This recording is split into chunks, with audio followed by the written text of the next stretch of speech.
اگر کوئی قرض ادا کرے، قرض کسی کو دیتا ہے تو اس کو بہت سارا ثواب ملتا رہتا ہے روزانہ جب تک قرضہ واپس نہیں ہوتا، تو بالکل یہ صدقے کا ثواب 10 گنا ہوتا ہے، اور کہا جاتا ہے کہ قرض جب تک واپس نہیں ہوتا روزانہ 18 گنا اس کو ثواب ملتا ہے۔ اس لیے امام غزالی نے نقل کیا کہ بعض اکابرین اگر کوئی مدد طلب کرنے کے لیے آتا تو صدقہ نہیں دیتے تھے بلکہ اس کو قرض دیتے تھے، اور دل میں نیت کرتے تھے کہ اگر یہ نہیں دے سکا تو معاف ہے، اور نیت یہ ہوتی تھی کہ جب تک قرض اس کے پاس رہے گا ہمیں صدقے سے بھی زیادہ کا ثواب ملتا رہے گا، کیونکہ صدقہ دے کر تو انسان بس بے پرواہ ہو جاتا ہے، نہ پھر اس کی طرف توجہ نہیں ہوتی، نہ اذیت نہ تکلیف، ٹھیک ہے اللہ کے لیے دے دیا۔ لیکن جب آپ قرض کسی کو دیتے ہیں تو پھر آپ بار بار متوجہ رہتے ہیں کہ شاید مجھے دے گا، نہیں دیتا تو دل آزاری ہوتی ہے، تکلیف ہوتی ہے، پریشانی ہوتی ہے، اپنی بہت ساری حاجات انسان اس کی وجہ سے قربان کرتا ہے، تو اس لیے ان تمام چیزوں کا مجموعہ بن کر اس کے لیے ثواب میں اضافے کا سبب بن جاتا ہے۔ یہ کہتی ہیں ایک شخص ہے، اس پہ کسی کا قرضہ ہے، ادائیگی کے لیے رقم بھی موجود ہے، لیکن وہ اس لیے ادا نہیں کرتا ہے کہ دے دیا تو بالکل خالی ہو جاؤں گا اور کبھی کوئی برا وقت آیا تو بڑی پرابلم ہو جائے گی، تو اس کے لیے قرض ادا نہ کرنے کا کیا شرعی حکم ہے؟ دیکھیں اصل مسئلہ قرض کی ادائیگی یا عدم ادائیگی کا اس وقت متعین ہوتا ہے، یعنی اس کا شرعی حکم صحیح اس وقت متعین ہوگا جب سامنے والے کے بارے میں دیکھیں کہ جس نے قرض دیا ہے وہ مطالبہ کر رہا ہے کہ نہیں۔ اگر تو وہ مطالبہ کر رہا ہے اور یہ دینے پہ قدرت رکھتا ہے تو اب تو ایک دن کی دیر کرنا بھی اس کے لیے گناہ ہوگا اور شدید گناہ گار ہوگا، فوری طور پہ ادا کرنا ہے۔ لیکن اگر پہلے سے کوئی میعاد مقرر نہیں ہے اور سامنے والا مطالبہ بھی نہیں کر رہا ہے، اب اگر یہ اپنے پاس پیسہ رکھتا ہے کہ چلو جب مانگے گا تو میں دے دوں گا، اس سے پہلے چلو اگر ہو سکتا ہے کوئی برا وقت آ جائے تو میں اس پیسے کو استعمال کر لوں گا، تو اس میں شرعاً کوئی حرج نہیں ہے۔ تو خلاصہ کلام یہ ہے، اگر ادائیگی کا وقت مقرر ہے تو وقت مقررہ جیسی آئے فوراً ادا کرنا چاہیے، اور اگر وقت مقرر نہیں ہے لیکن سامنے والے نے مطالبہ کیا ہے تب بھی ادا کرنا ہوگا۔ یہ دونوں چیزیں نہیں ہیں تو یہ دیر کر سکتا ہے، پھر اس میں گناہ گار نہیں ہوگا۔ اور پھر المیہ یہ ہے کہ قرضہ لینے کے بعد پھر ادا کرنے کا موڈ نہیں ہوتا۔ قرضہ لیتے ہوئے جو ملائمت ہوتی ہے گفتگو کے اندر اور جو پیار جھلکتا ہے، واہ جی سبحان اللہ، اور جب قرض لوٹانے کی باری آتی ہے او ہو ایسا لگتا ہے کہ سامنے والا اپنا بیچارہ قرض مانگ نہیں رہا بلکہ بھیک مانگ رہا ہے، اس کو ڈانٹتے ہیں ڈپٹتے ہیں، ابے بھائی دے دیں گے ہوگا تو یار تم تو پیچھے پڑ گئے ہو یار، تھوڑے سے تم نے پیسے دیے، تم نے تو ہمیں ذلیل کر کے رکھ دیا، ارے بھائی کام تو آپ نے ایسا کیا ہے قرض لے کر اور پھر آپ اس کو دے نہیں رہے، باقی سارے خرچے گھر کے چل رہے ہیں، اس بیچارے کو قرضہ نہیں دینا ہے۔ یاد رکھیے کہ جو جان بوجھ کر رحمت کونین صلی اللہ علیہ وسلم نے فرمایا کہ جو قرض کی ادائیگی پر قدرت رکھتا ہو لیکن جان بوجھ کے قرض ادا نہ کرے تو اس کے نام اعمال میں روزانہ گناہ لکھا جائے گا اور سخت گناہ لکھا جاتا ہے۔ اس لیے اچھی طرح یاد رکھے قرض جس نے ہمیں دیا ہے اس کا ہم سے مطالبہ کرنا کوئی ضروری نہیں ہے، ہمیں ادا کرنا واجب ہے، ہمیں ادا کرنا چاہیے۔ لوگ بیچارہ چاہتا ہے مانگ رہا ہے، مطالبہ ایک آدھ دبا دبے الفاظ میں کیا ہے، تو کیا یہ ضروری ہے کہ وہ ہمارے گھر پر آئے، دروازے بجائے، دو چار سخت جملے کہے تبھی ہم دیں گے؟ شاید ہم اسی کا انتظار کر رہے ہوتے ہیں کہ کوئی آ کر جب اگر مثلا 2 کا قرضہ لیا ہوا ہے، ایک آ کے دروازہ زور سے بجائے گا، تھوڑا سا مغلظات بکے گا، 2-4 گالی دے دی تو پھر ہم ڈر کے اس کو تو دے دیتے ہیں۔ جو بیچارے شریف النفس قسم کے ہوتے ہیں، پتہ ہے نہ وہ غریبان پہ ہاتھ ڈالے گا نہ وہ سختی کرنے کی ہمت رکھتا ہے، اس کے سال گزر جاتے ہیں، اس کا پیسہ دینے کے لیے کوئی تیار نہیں۔ یاد رکھیں باوجود قدرت کے اگر پیسہ نہیں دیں گے، قرضہ نہیں لوٹائیں گے، مسلسل گناہ لکھا جائے گا۔ بلکہ امام غزالی رحمۃ اللہ علیہ نے تو یہاں تک روایت نقل کی ہے کہ وہ کھانا کھائے گا تو گناہ لکھا جا رہا ہے، بیٹھا ہوا ہے گناہ لکھا جا رہا ہے، وہ لیٹا ہوا ہے تو گناہ لکھا جا رہا ہے۔ یعنی اگر وہ قرضہ سامنے والا مطالبہ کر رہا ہو، یہ ذہن میں رکھیں قیودات، سامنے والا بیچارہ ضرورت مند ہے، وہ مانگ رہا ہے قرضہ واپس، مطالبہ کر رہا ہے اور ہم دینے پر قدرت رکھتے ہیں، اس کے باوجود ٹالا مٹولی کرنے کی ایک عادت ہوتی ہے کہ بس پیسہ جیب سے نکلتے ہوئے عجیب لگتا ہے، حالانکہ اس کا پیسہ ہمارا نہیں ہے۔ اگر میں نے مثلا کسی کے 20,000 لیے اور میں 20,000 اس کو دے رہا ہوں تو کون سے میری جیب سے جا رہا ہے؟ وہ تو اسی کا پیسہ تھا بیچارے کے، واپس کر رہے ہیں، لیکن وہ پیسہ دوسرے کو، اسی کا پیسہ اسی کو لوٹاتے ہوئے بھی دل سخت ہونے لگ جاتا ہے اور ایسا لگتا ہے جیسے بہت بڑی متاع حیات چھن رہی ہے، تو پھر وہ نہیں دیتے ہیں، تو یہ غلط ہے اور گناہ ہے۔ تو معلوم یہ ہوا کہ ضرورت کے وقت قرضہ لینا جائز ہے۔ رحمت کونین صلی اللہ علیہ وسلم نے یہ صرف اور صرف تعلیم امت کے لیے قرض لیا، ورنہ رحمت کونین صلی اللہ علیہ وسلم خود ارشاد فرماتے ہیں کہ اگر میں چاہوں تو مدینے کے پہاڑ سونے کے بن کر میرے پیچھے پیچھے چلے۔ ہمارے نبی کریم صلی اللہ علیہ وسلم کو کیا ضرورت ہے کہ آپ قرضہ لیں؟ صحیح بات ہے، آپ تو مٹی کی طرف اشارہ کر دیں تو سونا بن جائے، پتھر کو ہاتھ میں اٹھائیں تو وہ سونا بن جائے، چاندی بن جائے، جو سرکار چاہیں۔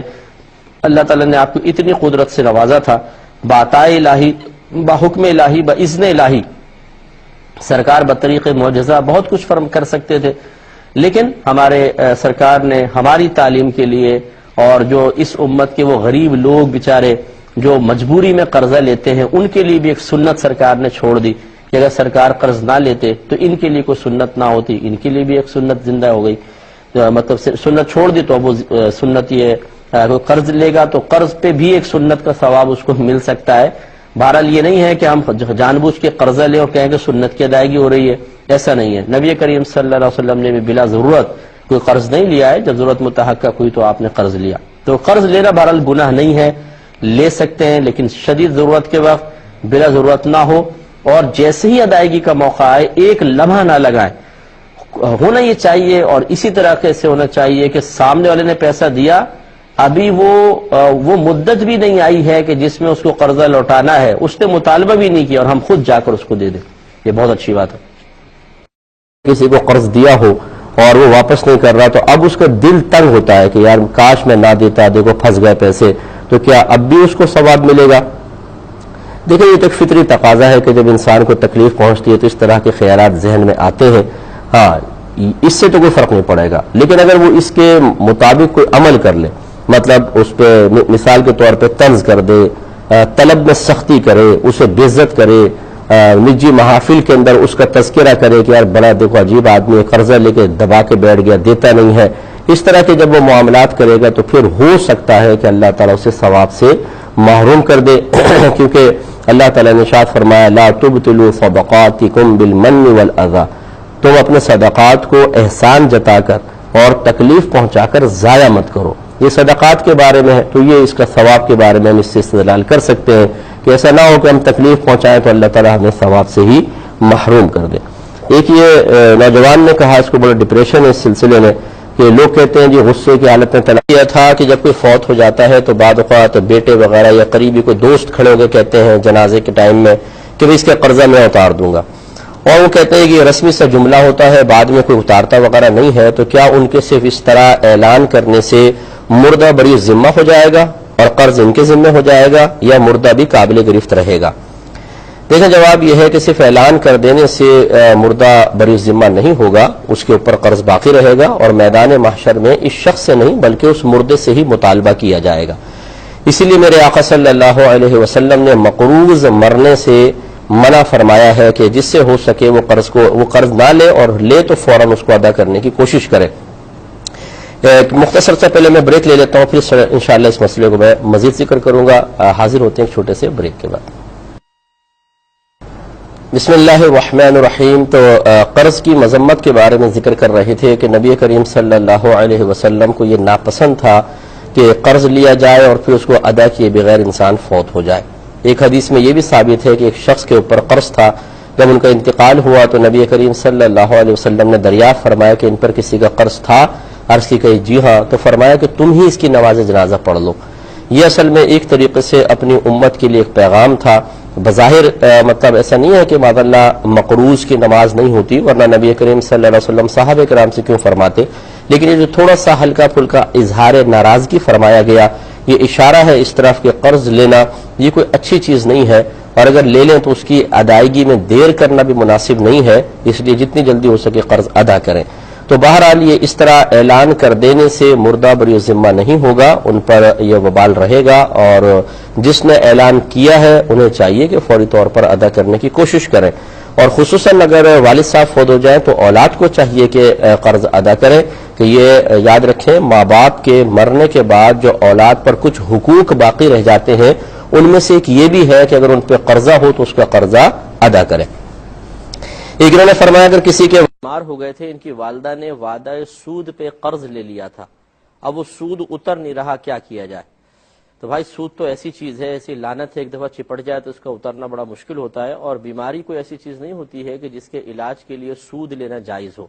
تو سب سے پہلے تو آپ بھی اور آپ کی والدہ بھی اللہ تعالیٰ کی بارگاہ میں سچے دل سے توبہ کریں،